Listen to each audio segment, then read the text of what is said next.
Again, good to see everyone. This is Grandmaster Eugene Perelshteyn. I'm back teaching today's class. And we have a very interesting topic today. I'm going to talk about statics and dynamics, two sort of opposite areas of chess that you will get a sense to see from the two example games I've prepared for you. One is an example on a static game, and the second is a more sharp dynamic game. So before we even start, who wants to volunteer and explain to me or to everyone the difference between statics and dynamics? If you've heard this concept before, okay, you can just type it in the chat. It's pretty simple, but maybe not super easy to explain in one or two sentences. Okay, you can just type your answer in the chat like we typically do. You have heard of this as an exercise. Okay, anyone else? Statics and dynamics? And what is the difference between them? Okay, let's see what James says. Yeah, very good. Static play is something that can last for a long time. Yep, and dynamic is something you need to act. That's a perfect summary. I love it. The difference is time, right? The difference is time. And in chess, time could be important, especially when the game is very sharp. Everything is dependent on one or two moves, right? But certain positions, you can sort of relax, sit back, and play slowly. So we're going to talk about that through practical examples. So I don't want to bore you with definitions and theory. I want you to sort of jump right into the games. And the first game is between Gukesh and Matthew Cornet, French grandmaster. Funny enough, both of them are rated very similarly. Gukesh is the super talent from India. You guys should probably know him better than I do. He's your age, right? He's this prodigy from India, very strong grandmaster. And yeah, so you might already seen his games. What really shocked me is he's what? I don't even know how old he's in this game.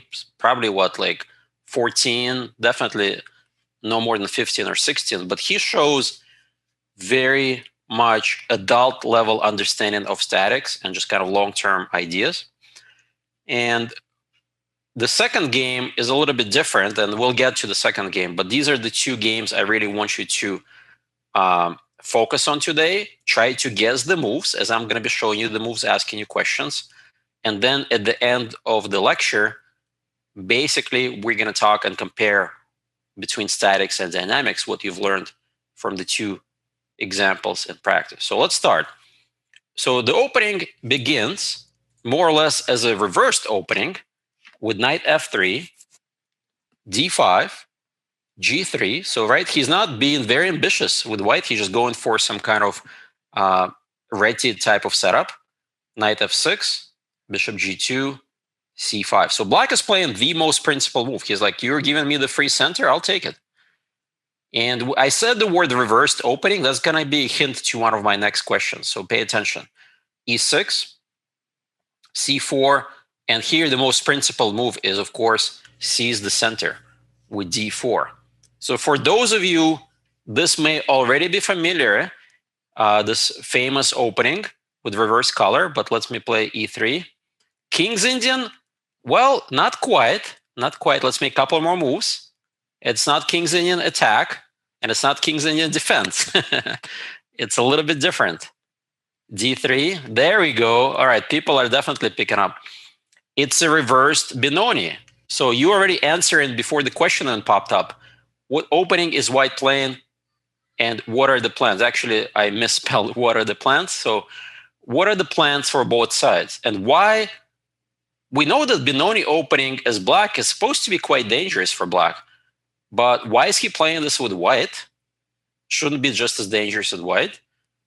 And if not, why?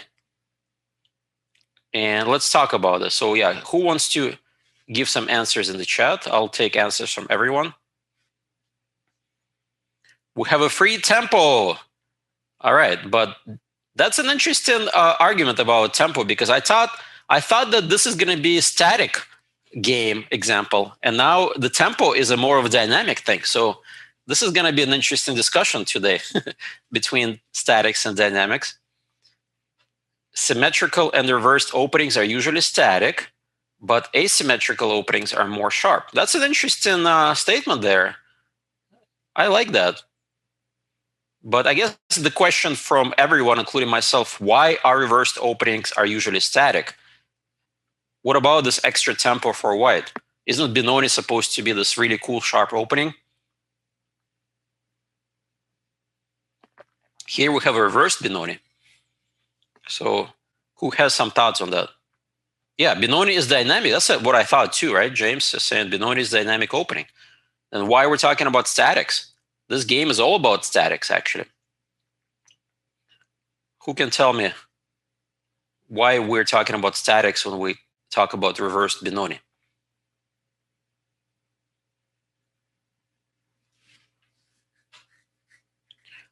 Interesting. So one of the ideas is to play for this b4 push. So yeah, people are definitely picking up on that. So yeah, everybody knows in the reverse Benoni, right? So the point is we're going to play on this side of the board.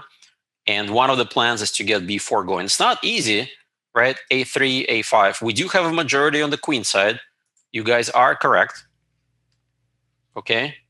You guys are definitely correct. But it's not going to be easy for white to execute this b4 push. Black is going to play a5. And black is going to try to develop the f8 bishop, maybe play e5 if he can, and just try to take over the center. All right, so let's, now that we kind of know the general ideas, before we actually start making moves, now what is the value of a tempo? Why is a tempo important in this reversed opening? And one of the key ideas that you guys may know from the Benoni is that in the Benoni structure, your pieces are cramped, right? Especially this knight on b1 and the bishop on c1. They're fighting, you know, they want to get developed, but sometimes if the knight goes to d2, it's going to block the bishop. If this knight goes to d2, it's going to block the knight and the bishop. So one of the problems is space, right? Space for your pieces. And here, the extra tempo is exactly how white solves that problem. So in this position, bishop d6 is the most common move. White plays bishop g5. Without bishop g5 plan, none of this would be working. Believe it or not, trading this bishop for the knight is essential. If you remember reverse, black often does that, right? If you think about reversed, the actual Benoni, and a lot of times h3 is played. So again, for those who are able to visualize sort of the reversed idea, the regular Benoni. So it is essential for white to trade the bishop for the knight. But then you're going to tell me, but hold on a second. Aren't you giving up a long-term static advantage of the two bishops? Well, let's take a look. He is giving up. So not only does black have more space, right? Potentially, especially with that pawn and this coming up, he's got the two bishops. So what is going on? Isn't this just statically bad for white, guys? So somebody's saying static, maybe because of the majority in the queen side. So yeah, this is not super easy to answer this question. On one hand, black has the two bishops, right? More space. But on the other hand, white does have the long-term majority on the queen side. What is more important? And the bishops may not be as important yet because the knight, one knight wants to come to e4, right? And this bishop is still kind of stuck. So yeah, this is a really interesting observation. Good job. Yeah, you guys are definitely paying attention. So now we're gonna probably divide into two categories. Some people will really prefer black here, and some people will prefer white. So I just want to see how many of you would prefer black in this position, how many would prefer white. You can just type in the chat so I have an idea.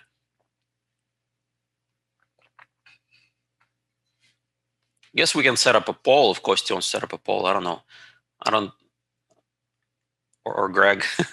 But I don't think it's that important. I just want to get a general feel.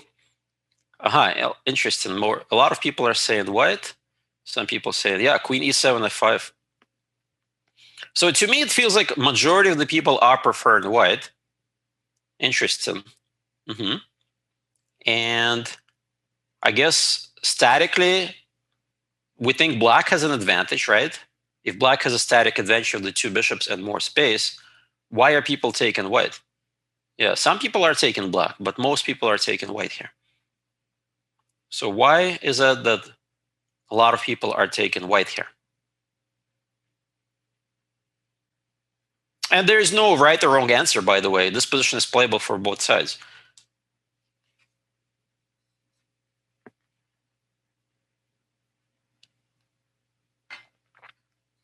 Half open e-file. Ahead in development. Yeah, black doesn't have any clear, strong plans. Yeah, I agree. It does feel like it's much easier to play as white. We know the general plan, right? We can try to execute this b4 push if we can. And we have the e4 outpost. We have better development as white. But funny enough, we are going to try to get a static advantage as white out of this, even though it feels like more of a dynamic edge right now, because white does have a better development at the moment. So let's see what happens next. Knight bd2, very easy move to predict. Black says, well, I don't really want to allow knight e4. Looks kind of annoying. Queen e7 is played, so he's getting ready for knight e4. a3, well, easy to counter, super easy to counter for black. a5, of course, you have to play a5 to stop b4. And now at this point, you may realize that the plan of b4 is out of the window. You just can't get b4 as easily without sacrificing material. So what does white play here? Queen a4 doesn't really do much, although it is an interesting move with idea b4, but it looks a little risky after bishop d7. Yeah, it looks a little risky getting the queen exposed. Knight e1, c2, rook b1 is an interesting plan, but the problem is it's a little too slow, and maybe black can get counterplay. And here, Gukesh is proposing a really cool idea. The way he played, I really like it. He plays knight e4. All right, so the pressure is on the d6 bishop. Black continues with his strategy, maintaining the bishop pair, threatening f5 at some point. The knight is not super stable, guys, on e4. And here, I really think the next move is very instructive. c5 exclam. Only a few games are played with this move. Now, most people prefer the move b4, which is a very dynamic way of playing this opening. Right? We know Benoni is dynamic. Reverse Benoni got an extra tempo. Why not sack the pawn? But surprisingly, black may not want to take the pawn. Pawn takes, rook takes, queen takes. f5 is really strong. So now after the knight moves somewhere, black can just castle, and he scores extremely well. If you look in the database, you look at the statistics here, castle scores 44% for white, which is not good if you're white, right? So this is just not pleasant position. So interesting. Playing the logical way, I mean, b4 is your plan, right? Is not scoring well here. Funny enough, right? Counterintuitive, I would say. Instead, playing for statics, the move c5 is the right way to go. Although you may wonder, why is c5 playing for statics? And you're going to see shortly how he's going to try to fight for the static advantage with a pawn sacrifice. Castles, knight f d2, logical move, f5, and here we go, guys. Knight d6. He makes black take the knight. You don't want to live with that knight on d6. Takes, takes, takes. And my question is, why did white just sacrifice a pawn? You're not going to get it back anytime soon. You just gave up a pawn for no reason. Let's see what people will say here. f4 comes now. Well, okay. Long-term open bishop on g2. Okay, but still, a pawn is a pawn, right? You have a bishop on g2, but black has an extra pawn. Black is going to play bishop d7, right? Connect the rooks. Maybe play for e5 or b5 and try to convert the extra pawn. As a matter of fact, it feels like the extra pawn is a long-term advantage, which is a static advantage, right? Oh, you don't really want to take on c6. Yeah, you really value that bishop. You only take on c6 when it's very concrete. Okay, so people are proposing interesting options here. Knight c4, queen c7, rook c1, rook e1. Yeah, so I think you're getting closer, guys, to understanding this position. I like it. So let me show you what happened in the game. Most of you have gotten the right ideas. Knight c4 is the right way to start. Queen c7 is played, and now rook e1. Yep, you guys proposed taking over the half open and open files. Here we go. Here we go. We are taking over. Okay. Black plays bishop d7. Here comes rook c1. Notice that white simply is playing chess. He just gave up a pawn, right? And he's getting this long-term compensation. So he's kind of playing in a very relaxed style. Psychologically, it may be quite difficult for a lot of you just give up a pawn for no clear way of getting it back. For example, how many of you feel uncomfortable just giving up a pawn like that? It's okay to share if it's uncomfortable to be white. Me. I'm getting a lot of people saying me. That's good to hear. And some people say not me. So that means you are quite confident in your ability with the pawn down. Yeah, this is not obvious, I have to say. It is clear that it does feel like white gets some counterplay for the pawn, but still a pawn up. Yeah, and you want to try to get it back. So the key word here is patience. You have to be patient as white. And the whole strategy from now on is stopping black's counterplay, right? You're using your better pieces to completely stop counterplay and put black on the defensive, right? Think about it. Black has no counterplay. b5 is really ill-advised with the queen on c7 weakening that knight. e5 is going to lose a pawn. So if he can't play b5 nor e5, can't move this knight, can't do much with that bishop, now you're getting the bigger picture of the problem for black. Black is some kind of paralysis, right? Well, queen c7 is not that bad. It's a theoretical move. After all, you got to protect b6, right? So rook a6 was played. Very clever move, by the way. Maybe this is all part of his preparation. I would not deny that because these moves have been played before. And my next question is, how can you improve white's position? So this is quite important. The next move is quite important, and I really feel like the next move separates the good players from the great players. Meaning that to think of the next move for white, you really have to understand positional chess and strategic chess on a totally different level.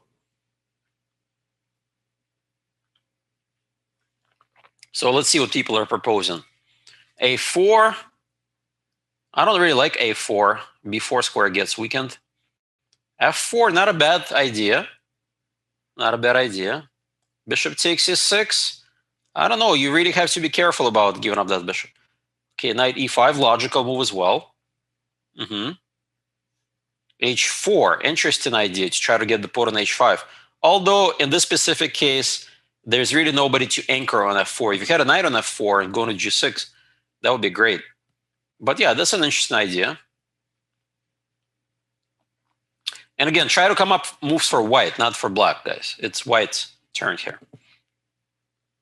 Yeah, so several people are still pointing to this f4, which is not a bad idea. And I wonder how many of you are going to be shocked by the move that was played. Rook e2. Yeah, good job, Royal. Double exclam. I just gave this move a double exclam for a reason. Who got that right? We got at least one person got that right. white doesn't commit any of his pawns. So f4, I feel like, is a really great alternative. I don't think you should be denied credit if you propose the f4, fixing the f5 pawn, getting yourself the outpost. But the point of rook e2 is really subtle. And the idea is that you have lots of flexibility. You can play queen e1. You can swing the rook to the c file. You can still play f4. So what is a sign of a really good positional player? Is to be flexible. Rook e2 is a very flexible move. You're not sure if you're going to play f4. You may not. But you definitely know that you, at some point, you need to swing the rook here, or maybe have an option to play queen e1.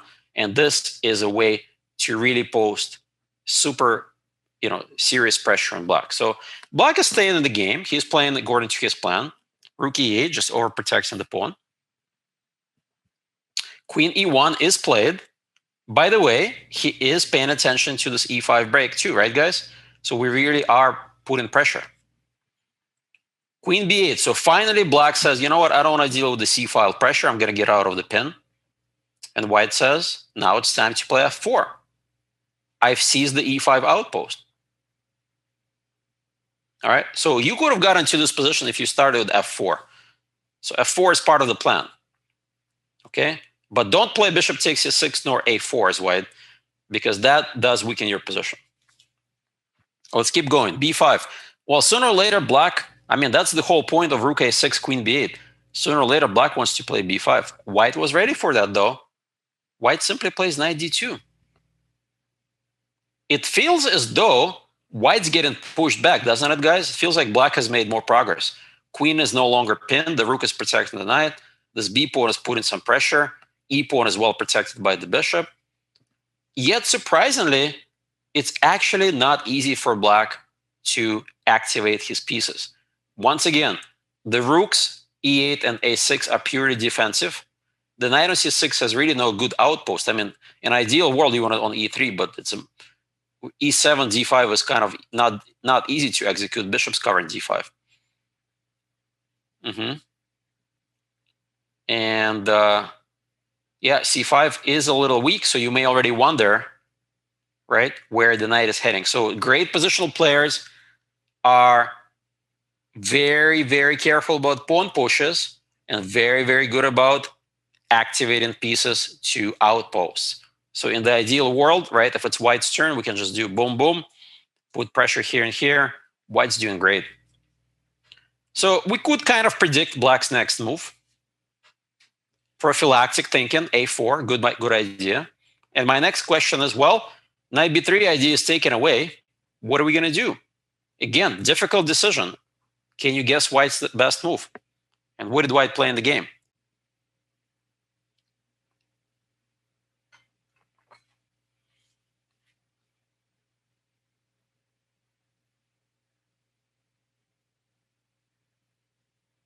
Yeah, people are really bishop takes e6.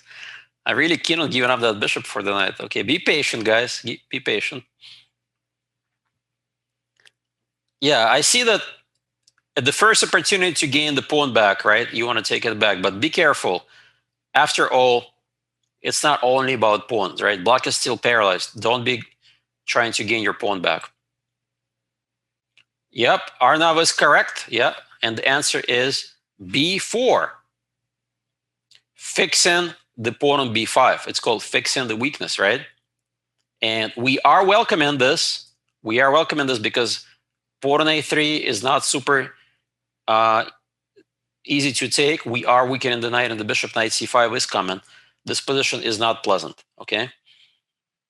So this position is not pleasant because knight c5 is coming. So he didn't want to do that. He's already pawn up. He doesn't want to go into these complications. He simply plays queen d6. Simple, solid move. Again, question for white. Why did you play b4? It's not like your knight's coming to c5 anytime soon.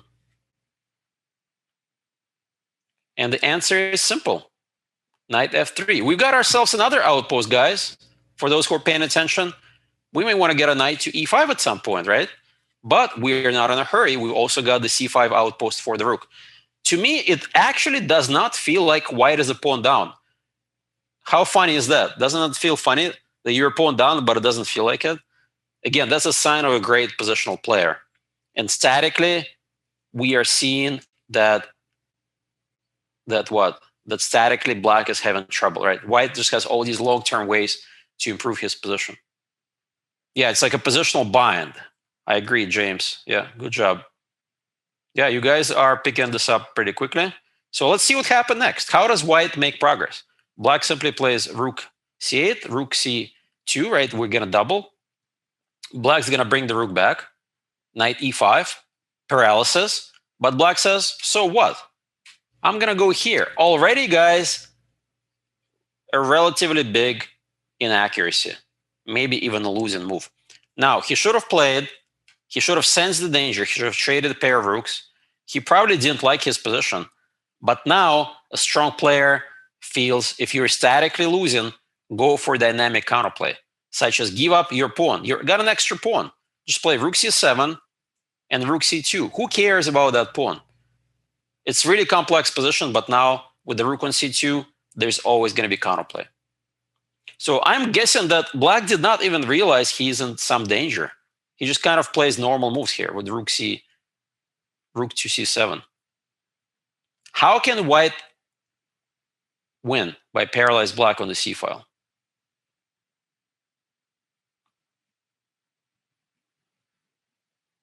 So we need total paralysis, guys.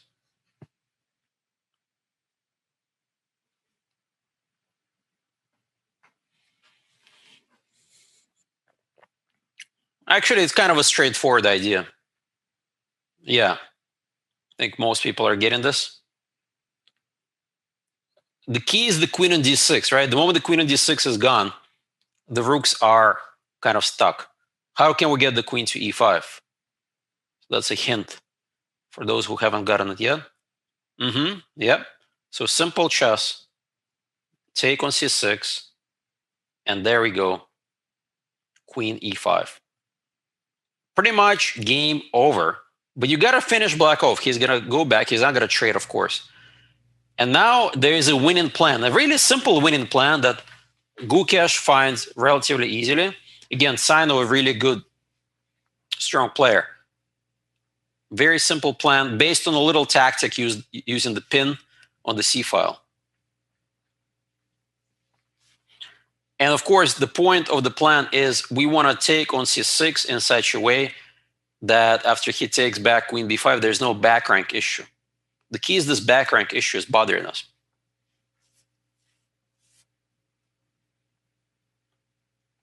But king f2 doesn't quite do the trick, right? Because then rook c2 intermezzo check. After rook takes queen b5, there's going to be rook c2. So not quite, king f2.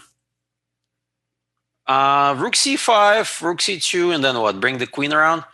No, not quite. King. H3, king h2. Very good. h3 or h4. I like h4 a little bit more.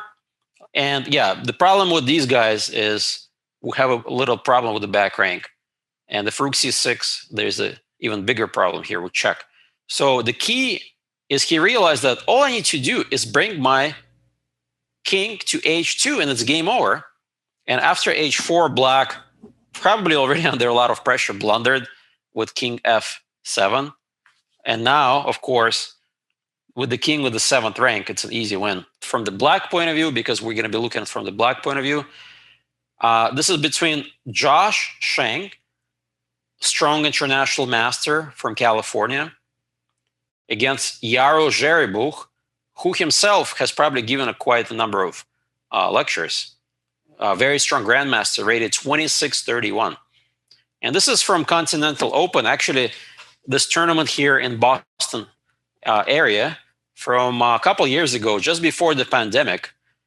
And I like this game because it was actually shown to me by Josh himself and all the ideas that he saw and he didn't see. And this is a clear illustration, especially for those of you who are getting back and over the board chess. This is a clear, typical fighting chess that you see in a lot of these big Swiss events. One side, grandmaster against a promising IM, lots of fight. Both sides are playing for a win. So let's take a look how does this game differ from the previous example? Now, funny enough, if I show you this opening, you would say, oh, it's going to be boring Caro-Kann, right? E4, C6, probably some static opening. Well, you're going to see shortly it's going to be anything but static. So D4, D5. White plays the most ambitious move, E5. And I think a lot of you guys play E5, right? So this may be interesting. Yeah, I played this as white, somebody says. Good. All right, so black sort of sticks to the main idea, try to get the bishop out. And white plays this very, very topical idea these days, H4. How many of you have seen H4? It's played by a lot of top GMs. You guys may even play it yourself, right? It's kind of like the main line in a way after E5, right? And the point, of course, is you're hinting to this bishop. Well, there's no safety for you, buddy, right? G4 is coming, and then H5. So you're kind of taking space on the side of the board. Tile variation, people saying. And now, first major surprise of the game. The main move, by the way, is either H6 or H5. But Jerry Book says, you know what? I'm not going to exercise who knows theory better against this young, promising IM. I'm going to confuse you, my friend, with the move A6. So before we look at A6, let me just show you H5 is the main line. H6 runs into this G4 move, and after bishop E4, F3, there's this E6 pawn sack with attack. So this is an important line. And of course, there's bishop D7, which is another line, kind of like the French. Okay, but A6, by the way, E6, of course, is bad, right? Everybody knows that. So we're not even going to talk about E6. A6, what on earth?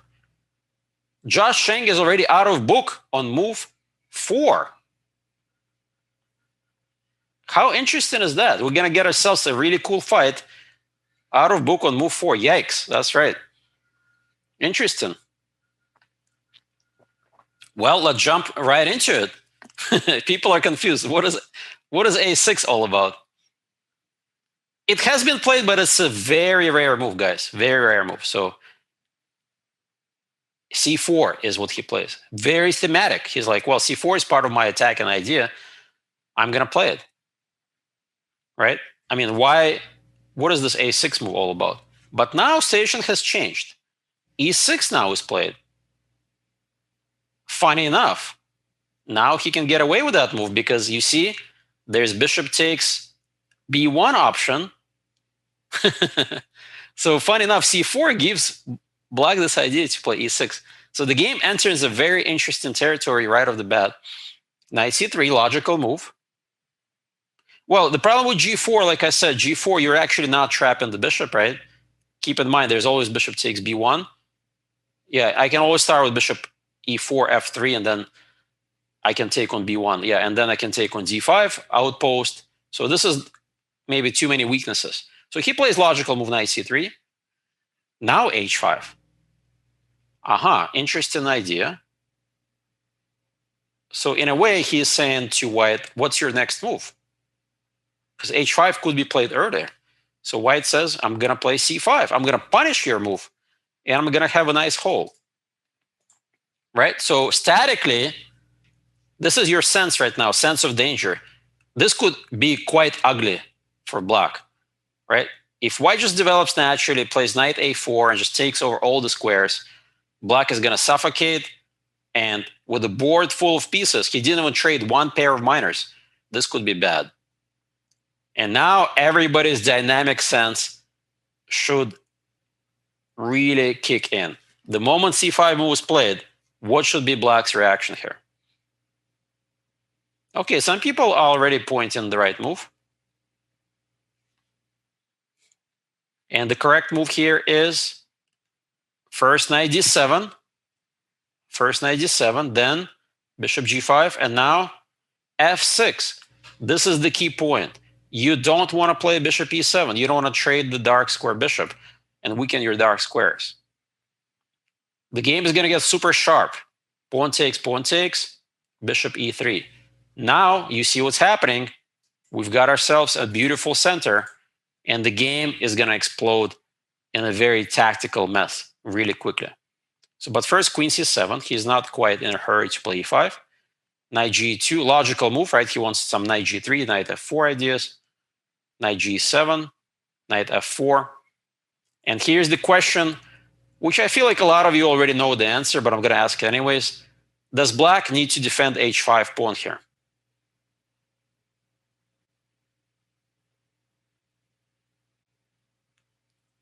I mean, the theme is here, dynamic chess, right, guys? Who cares about some pawn? e5 exclam. We gotta blow open the center. Who cares about the pawn? Well, white says, you know what?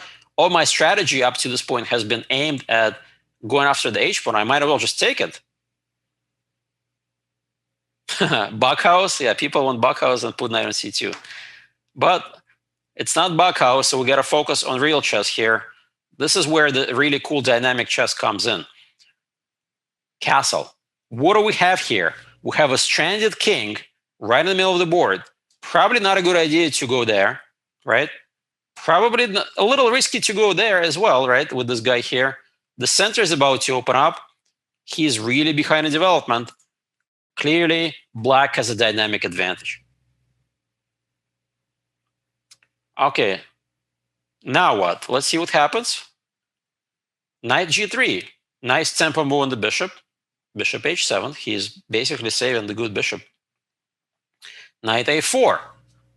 White sticks to his guns. He says, you know what? You're not checkmating me yet on the e-file.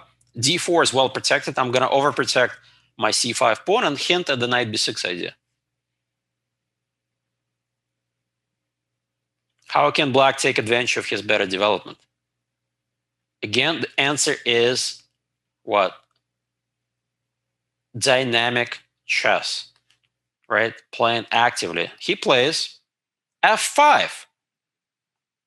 Yes, if you guys immediately came up with f5, you are very good dynamic players. f4 is the idea. So pawn takes e5, knight takes e5, knight b6 check. So what? King b8. And now white says, all right, I see your threats. f4 at some point, maybe d4 at some point. King's a little uncomfortable. I'm going to play queen a4. Get my queen out of that pin if d4 is played. Okay, Jerebook plays f4. Dynamic chess to the end, right? So he's really blowing open the position with everything he's got. Quite different approach from the earlier game, right? This is just pawn sacrifice to open up files. And bishop takes f4. I mean, you got to do that. There's really no real option. But there is still some pressure. There's a pressure here on the h2 ba diagonal. The queen and the king feel a little uncomfortable. So black has to get rid of that bishop. He plays knight e2 g6. By the way, also opening the road for that bishop. It feels like black is simply taking over the game, right, guys? White has no development. Bishop e3. Feels like, wow, you're wasting time. Super passive move. d4, of course. Seems like this game is about to be finished. The initiative is huge, right? Bishop takes d4, though. Knight f4. And now, try to be creative genius as white. How can you keep the game going? How can you try to stay in the game? Don't panic, right? Actually, castle long is a little risky. You're walking right into some bishop h6 business. Knight d7 check. I'm not quite sure what the point of that check is. What if I just take rook d7 or something?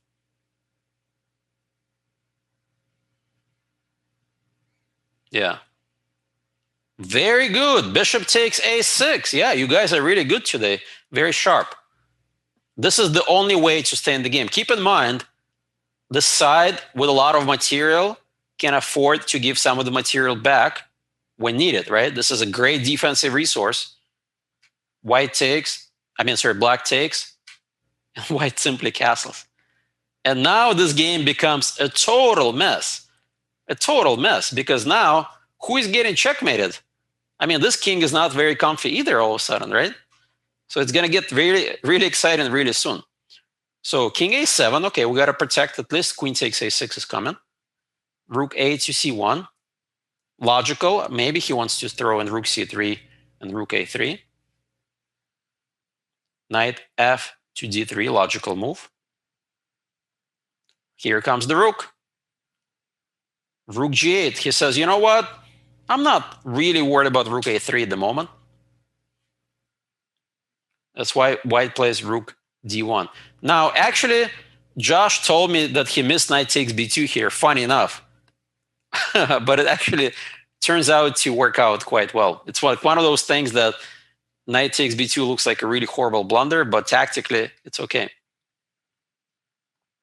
So knight takes b2 is on the board. By the way, you should not always look on one side on the board. Here, I mean, knight b2 is the first move that pops up.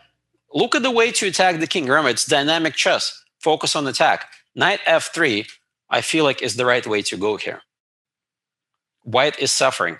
Takes, takes, takes, takes. There's some calculation needs to be done, but the attack, trust me, is almost made an attack. You can work this out yourself. So I feel like this is one of those classic situations. You have two promising moves, right? Knight f3, maybe there's a checkmate in attack, or simply win material with knight b2. Feels like knight b2 is the sort of least dangerous for black, right? You can just take and win the material, but turns out it's far from easy. Queen a5. Whoa, wait a second. You're giving up the rook on d1? Black is up an entire rook at the moment, guys. How crazy is this?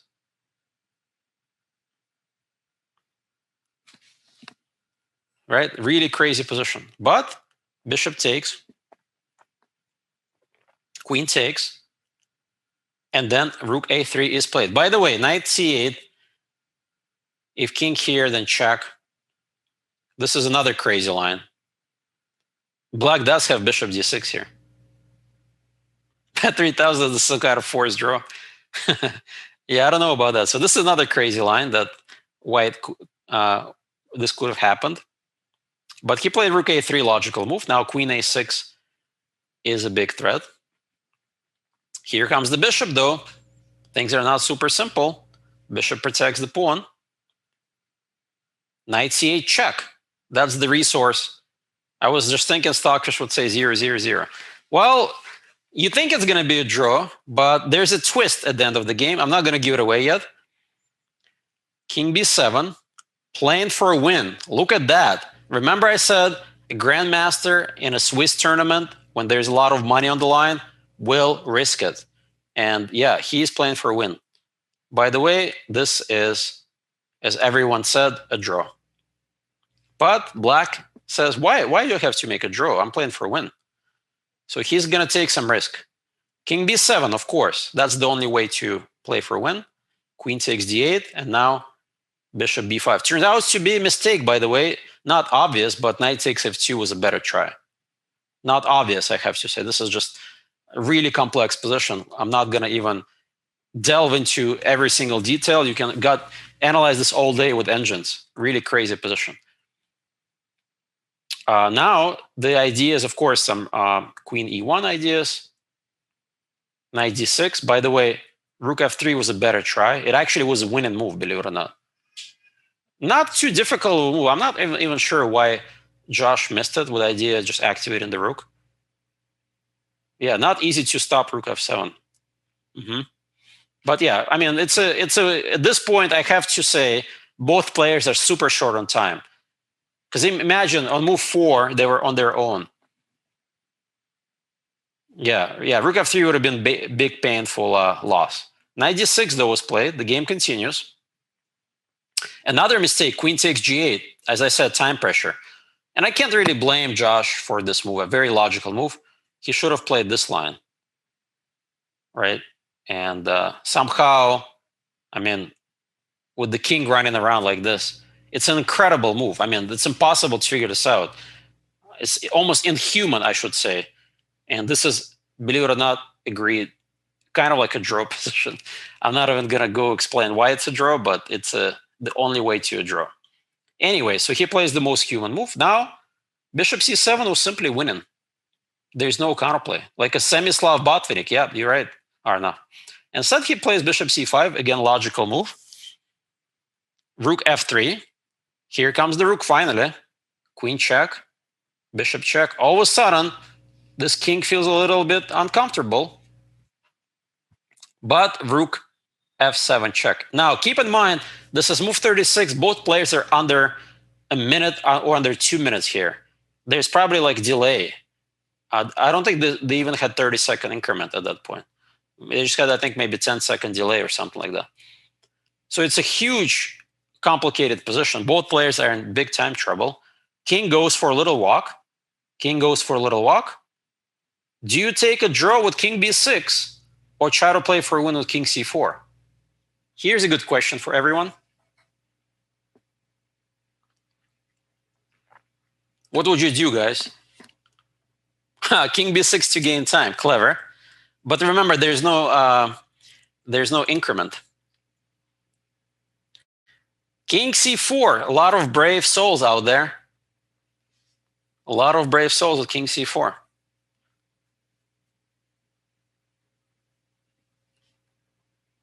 I would play king c4 in blitz, king b6 in rapid. Interesting. Interesting that you have a kind of different approach to based on which time control. Well, guys, unfortunately, I would have to disappoint you and say king c4 is the losing move. Sometimes you just got to take a draw. Overly ambitious players could lose like this. So, yeah, that's the second time. Remember how I said he could have taken a draw much earlier? But this time it's really going to backfire. And the problem is, after queen f5 check, you are seeing that there is 1, 2, maybe 3 attacking pieces. And the king has to do this. And now what? Knight e4. And that's it. Resigns. So that's how the game finished. Yep. So what are the lessons? What are the lessons from this game? What do you think, guys? Oh, yeah, you're right. There's another idea. Bishop d4. Yeah, who wants to answer this question? Somebody asked a question about bishop d4 block. Yeah, but you got to give me a complete line. I mean, what does rook takes? With some evals, ideally.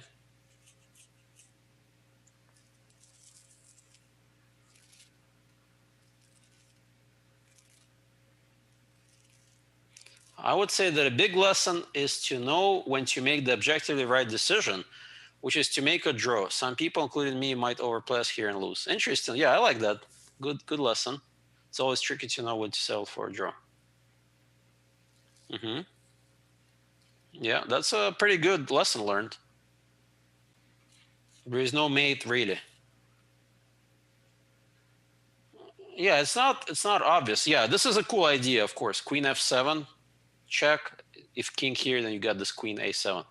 This is a really cool idea. So what's the consensus? Did you guys think it's a win here? Should be a win. Yeah, queen f7. We already talked about this queen a7 idea. Yeah, the problem is this king just has nowhere to hide. Black is getting attacked really badly. Right, if king c3, then queen b3. Yeah, that's another problem. Yeah, I think, yeah, king f7, queen f7 looks interesting. I like queen f7.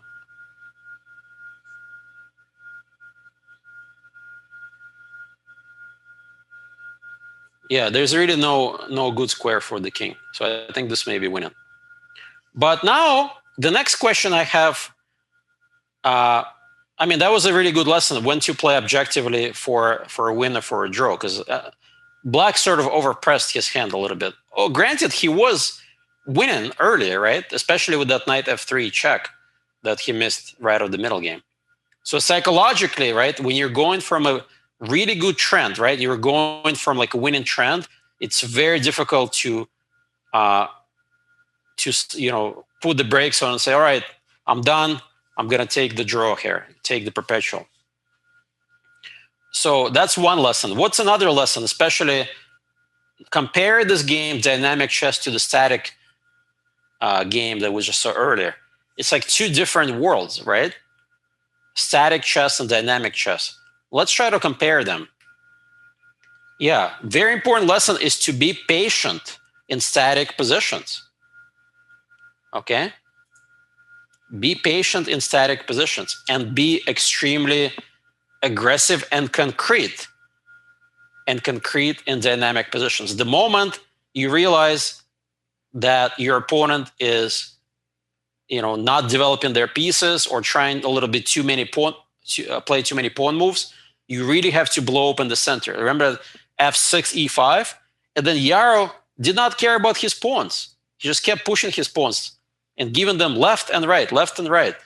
And then I got to give credit to Josh for that bishop takes a6 and castle kingside just to keep the game alive.